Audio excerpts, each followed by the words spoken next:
What's this movie called? Blank check. Check 1, 2. Check 3, 4. Check, check. Write me a check. Hello. Oh. Okay, so here's the lowdown. This is podcast from Planet Weird. We're Juan and Sarah. I have an oily head. Doing? This is episode 101. Dalmatians. Wow, 101 Dalmatians 2? Did you see that Leela tweeted us? There is a sequel called 101 Dalmatians 2, and she said fake fans. There is one, so we just didn't know. I'm sorry, I followed the live action ones. As did I. I'm just faking Juan's drinking out of our podcast from Planet Weird holiday mug, which you can still get on TeePublic. You can find the link in the description, or go to our website for the link, and you'll be able to buy that merch. Okay, so if you're like new here, I mean, you got a bunch of episodes to catch up on. There's gays. But anyways, we talk about Disney Channel original movies every week. And every other week we decide to talk about our feelings. And sometimes they're not Disney Channel movies. Sometimes it's the, You're My Date with the President's Daughter, Your Model Behaviors. My Wonderful World of Whitney. Yeah, like all those ones, including the one we're talking about today, which is Blank Check, not a DCOM. Not a rom-com. Actually, might as well have been a rom-com. There was some nasty shit. There was something going on in it. Blank Check. Let's talk about it. Blank Check in the United Kingdom. How many times are you going to say Blank Check? Blank Check in the United Kingdom originally released as Blank Check. Checky. Blank Sheik? Blank Shaquille O'Neal.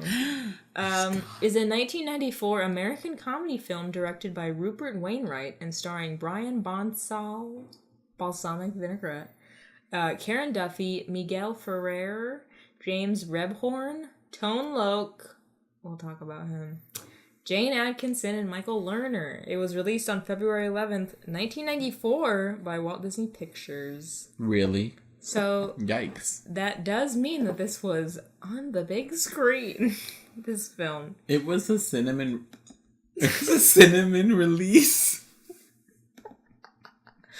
It was. It was also the paprika release.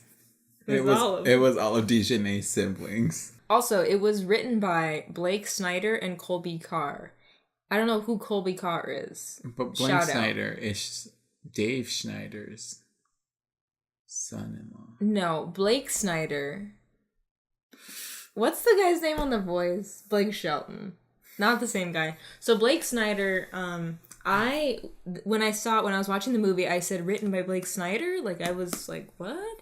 Because not to get all preachy, but I, as a film major, wow, did hear a lot about Blake Snyder in class because he came up with the Save the Cat concept, and he like wrote a whole book and like a few other books about this idea of saving the cat in screenwriting.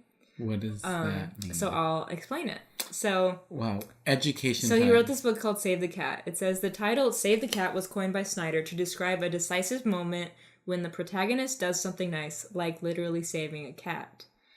Snyder writes that it's the scene where we first meet the hero in order to gain audience favor and support for the main character right from the start.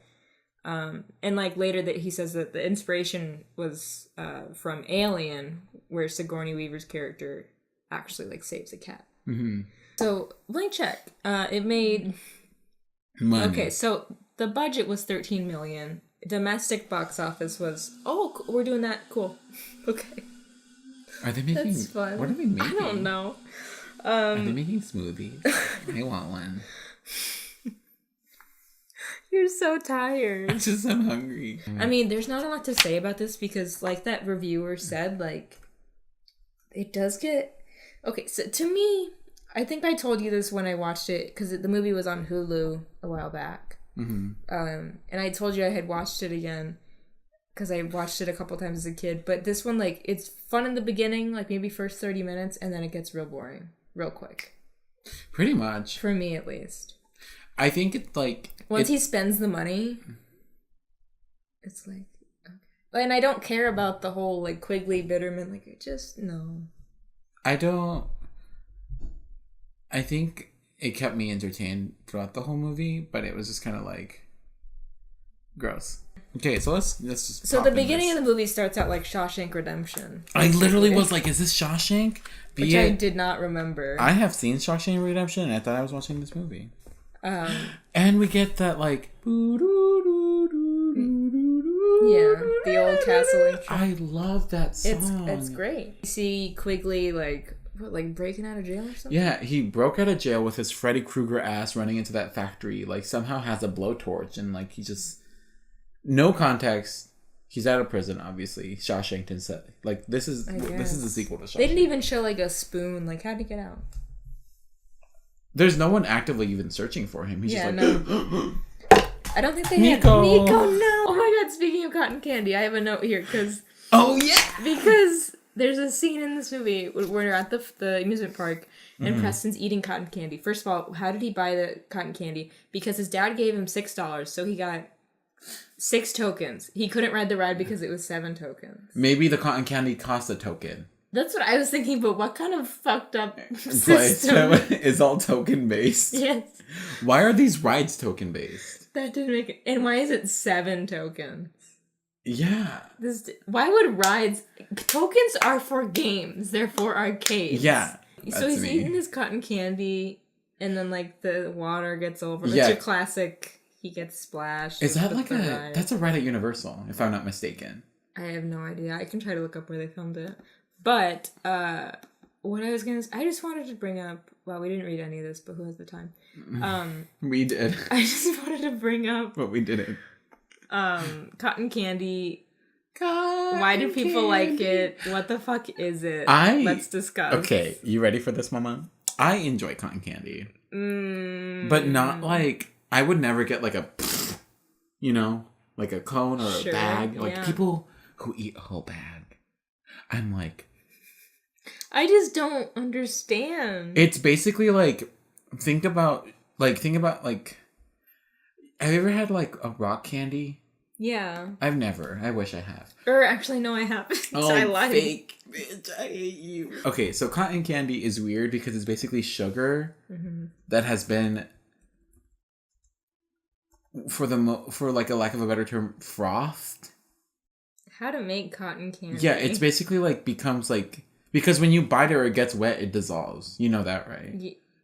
Is this Kenny Ortega? Oh my god, it's his brother, Eduardo Ortega. Basically, it's like aerified. It just seems like you're eating like dust. What's this dust? What's this dust everyone's talking about? It just seems like you're eating a dust bunny. Guys, do you like cotton candy? Let us know. Is it disgusting to you as well? Let us know. 375 degrees Fahrenheit you gotta heat this thing up to? Yeah. What? I'm not gonna burn myself for some cotton I think it's candy. basically like popcorn where the sugar just like expands and then like threads itself. Honestly, popcorn's fucking weird to me too. How does that happen? How does it blow up? I don't get science sometimes. It's crazy. I want to know a fact. I don't like popcorn. Oh my god, you're so bad. You're so unique. Okay. I don't know. I like popcorn, but I don't get like when people buy like skinny popcorn. Oh yeah. Like when they buy like bag popcorn, I'm like, you couldn't have just bought in chips or like a fruit roll. Oh, I see. Yeah, I get that. Like you really had to go out here and be that bitch. You get like designer popcorn. Yeah, like people who buy like fucking popcorn. I didn't even pay attention to how this was made. That's it. You just pour it into this heat hole, and then you hold a stick out. Yeah. What? Yeah, because it does this like weird like. Ew. Cotton candy is so gross. This just looks like spider webs. Do you remember the Arizona State Fair lady that would have cotton candy in her hair? Bitch, you don't think I have nightmares about her? I hate her. Oh my god. I love her so much. No, I hate her. She's an icon. When I went to the fair for 30 seconds, I got scared that I was going to see her. I always want to go to the state fair. Not for the state fair, but for the food. For those corn dogs, for those Twinkies. For the corn dogs, for the Twinkies, for the giant turkey leg thing, and for the funnel cake. Just go to Disneyland.